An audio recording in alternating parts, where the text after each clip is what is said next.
Before we start, please make sure to like, subscribe, and share this video with your friends and family. Also, can you please tell me where and what time you're watching? Thanks. The phone didn't actually ring, I'm sure of that. Absent-mindedly, I grabbed my phone and scanned through the notifications.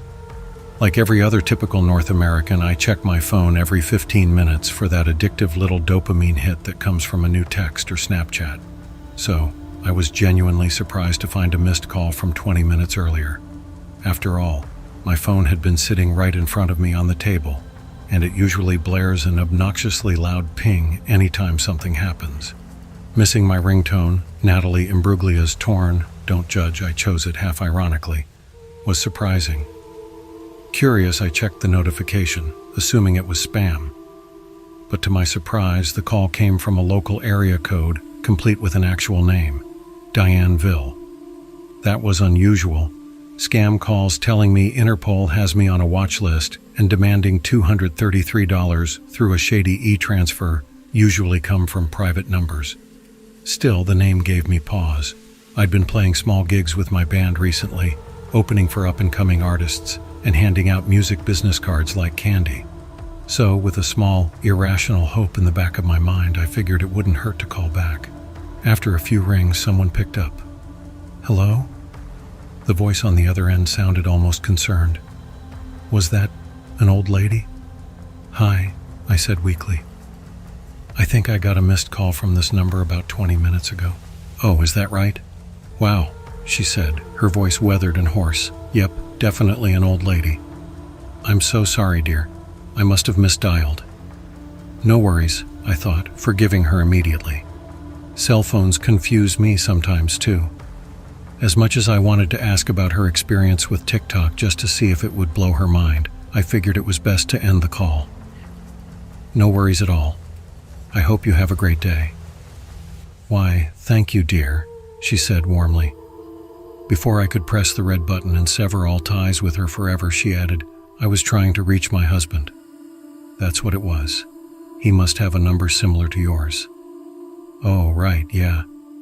You probably just dialed a digit or two wrong. Happens all the time," I replied, eager to end the call. Yes, that's it. I'll try him again. Thank you for being so sweet about this." "No worries at all," I said, finally hanging up before she could drop any more mind-blowing revelations like, "If I'm talking to you, I'm not talking to someone else right now." Despite my initial snark, the interaction left me feeling unexpectedly warm.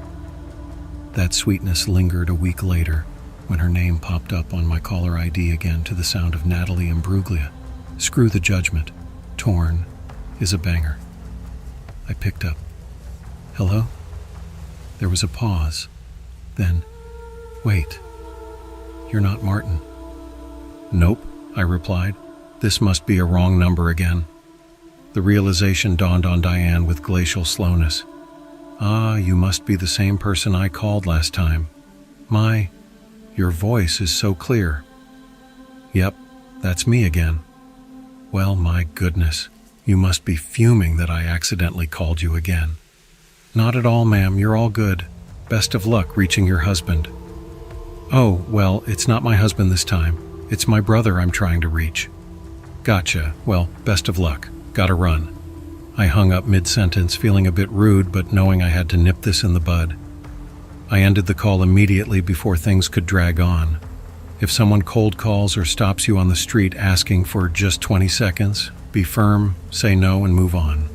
It's the classic foot-in-the-door technique. And I had to quash it before she felt emboldened to share a string of mundane stories with me. It wasn't until that night that I realized how odd her second call was. She claimed she was trying to reach her brother, but did her husband, her brother, and I all have eerily similar numbers? It seemed unlikely. I brushed the thought aside, though, and moved on.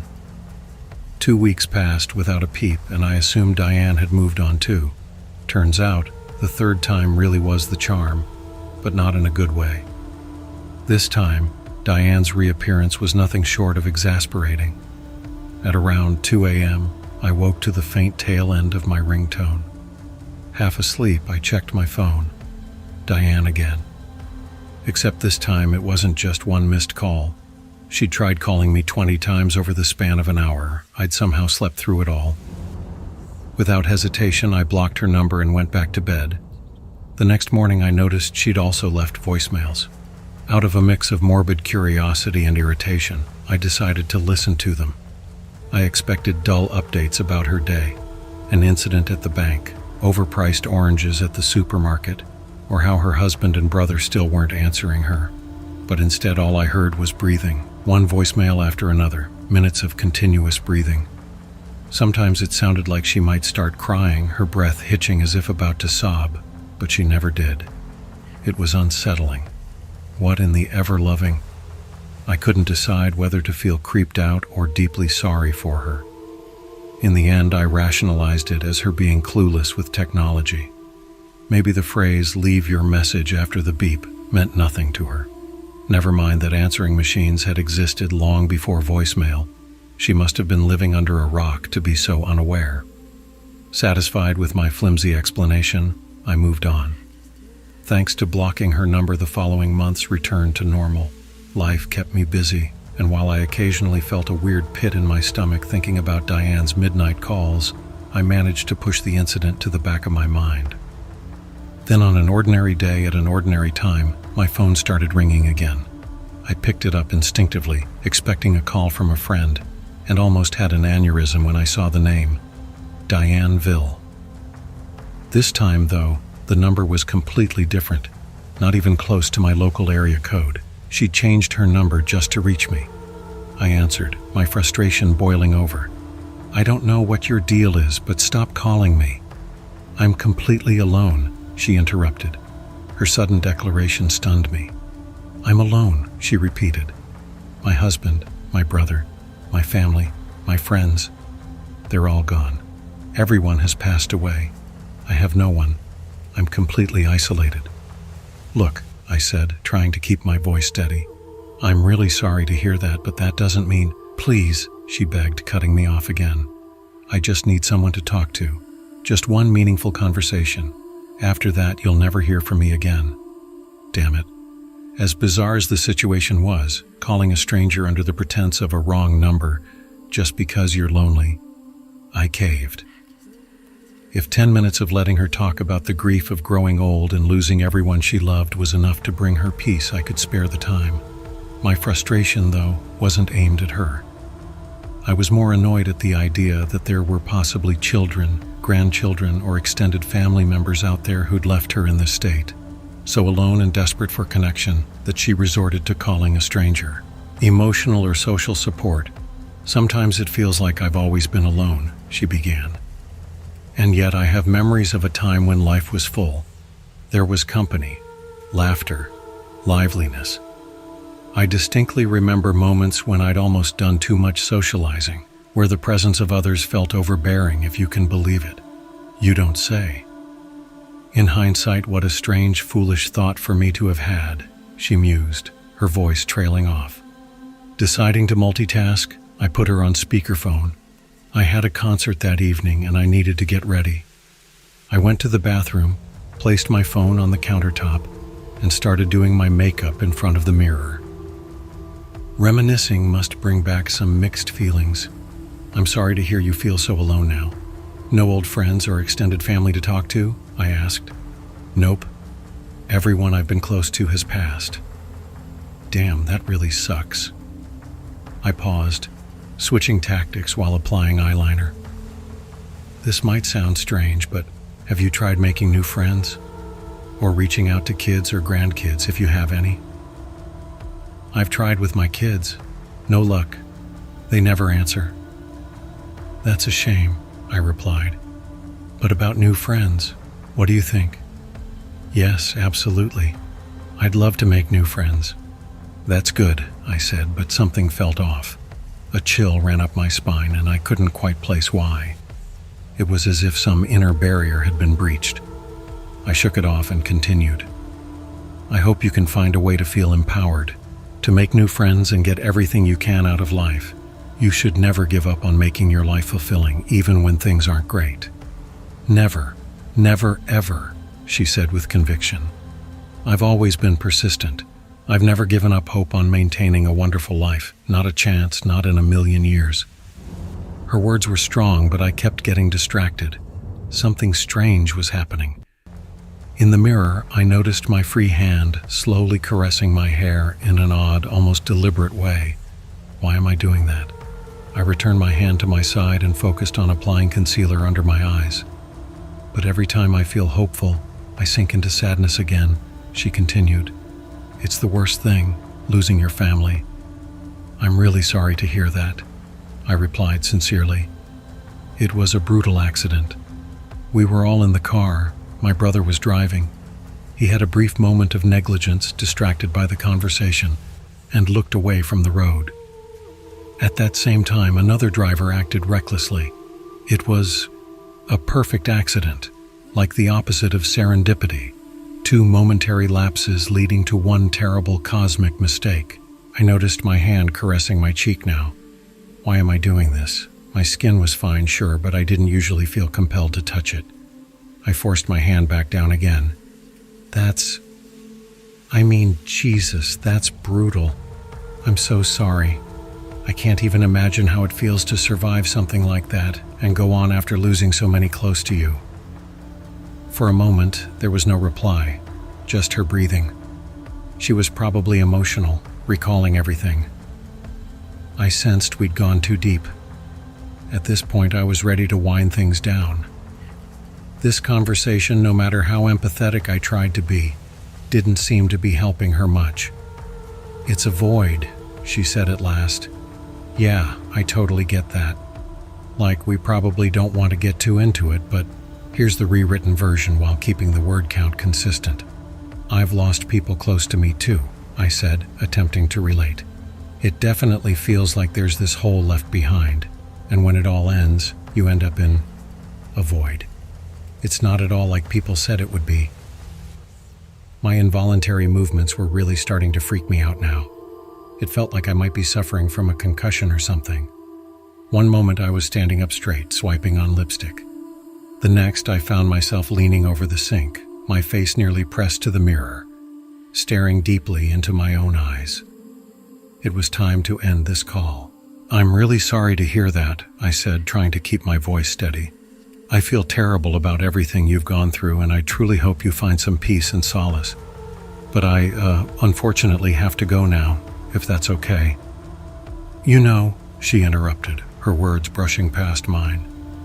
When the crash happened, even though I felt my skull crack and my spine snap and the blood fill my mouth, choking me, while the rest of my body remained a mangled mess, it still felt like I was alive much longer than I should have been. It hurt for a really long time, and then I'm out, I thought, feeling panic rise in my chest. I sensed movement coming from within me. My hand was pushing my hair back in a strange, deliberate way, but I wasn't doing it. But then, she continued, when I finally crossed over, I thought I'd be connected with everyone again. We'd all be together. But it wasn't true. It's just a void, darkness, a sea of it. It's lonely, horrifying, and yet somehow it's paired with this strange vigor. I really want to return to life. I went to hang up the phone, but my hands clasped together violently. Easy now, she said, her voice calm but unsettling. I can feel you. Stay on a little while longer. I'm almost there. Her words filled me with dread. I'm ready to move on from this.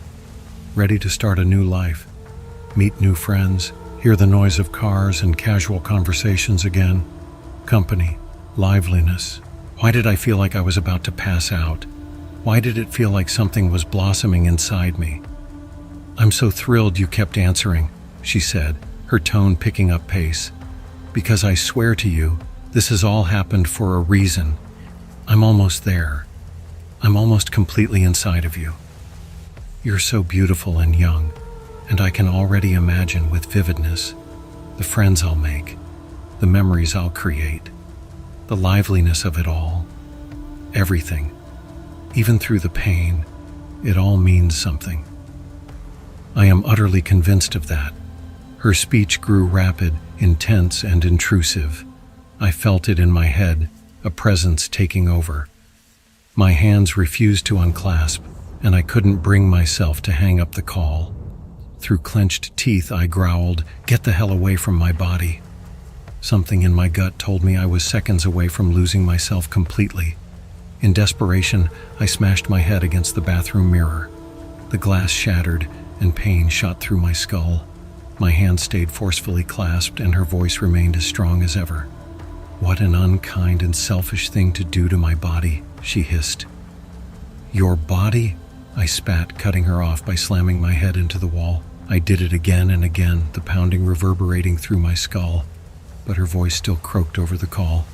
"You're a vessel," she whispered. "Why can't you be grateful for that?" I braced myself, adrenaline and desperation driving me. With all my strength, I slammed my head onto the bathroom counter where the phone lay, knocking both it and myself to the floor. The pain was excruciating, but amidst the chaos, I felt it, a fleeting sensation of freedom. Dizzy and barely conscious, I crawled toward the phone, leveraging the last shreds of lucidity fueled by pure adrenaline. My fingers fumbled as I tapped, "Here's the rewritten version of your story." Through the endless stream of screens and notifications, almost losing my mind, I heard Diane starting to speak again, and without a second thought, I hung up the call. "Jesus Christ, it's over," I screamed, collapsing onto the bathroom floor. I must have screamed for at least a minute, then yelled even louder when I heard my Natalie Imbruglia ringtone blare through the silence, signaling another incoming call. Caller ID, Diane Vale. I immediately hung up, but before I could even breathe, another call came through, then another, then another. Diane was calling me from multiple numbers, one after the other, relentlessly interrupting each call before I could even end it. Panicked, I rushed to the hallway closet, grabbed my toolbox, yanked it open, and took out a hammer.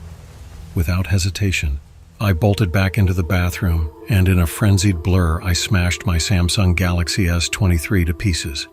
I didn't stop there. I kept slamming the hammer onto the bathroom floor, using it to release the tension and pain until I finally felt exhausted. When I was done, I slowly stood up, the mirror shattered so I could only guess how battered I looked. As the adrenaline faded, the pain in my body became overwhelming. Like Diane had warned, it hurt for a long time, but I was still here. It was probably time to head to the hospital. No concert tonight, though, which was probably for the best. I'd have a good excuse to explain why I had trashed my bathroom to the cops. It took me a while before I could even think about getting a new phone. I can still recall the queasy feeling that gripped me when, months later, I saw her name pop up on my caller ID again. I immediately blocked it, just like I had done with every other number variation she'd used to contact me. Over time, though, the unease of seeing her calls gradually faded as they became less frequent. Maybe she was finally coming to terms with the void, or maybe she was just figuring out how to text from the afterlife. A few weeks ago, I got my first text from her. "You were so unbelievably selfish to string me along, give me false hope, and then back out at the last moment. I have a silent prayer I hold deep in my heart that when you do pass, you'll be in the same void as I am. I'll have all eternity to make you pay for what you did, to inflict on you everything I've dreamed of in every waking moment, dying and sighing. Not even a talk to you later." She really needs to work on her texting etiquette. I remember laughing at the message. It seemed so absurd. "Lady, if we're all stuck in the same void and you've been alone in it for what seems like forever, then it's safe to say that it's a pretty big void, and I won't ever be easy to find." That's the thought I try to hold on to, but every now and then I slip into a bit of despair, especially in the mornings after a nightmare. All of my nightmares have taken on the same eerie feeling lately. I'll be in a regular dream, and then, out of nowhere, I'll turn a corner and see that the dream starts fading into a black void. Standing at the edge of that dark void, where the blackness meets my dream, is Diane. She's staring at me intensely, smiling just slightly, and waving. For a brief moment, it all feels so incredibly real. The worst part of these nightmares is how my body responds sometimes. Every now and then, without meaning to, I'll find myself waving back. It makes me wonder if we can bring things with us to the afterlife. If we can, I think I'd ask my loved ones to bury me with a hammer.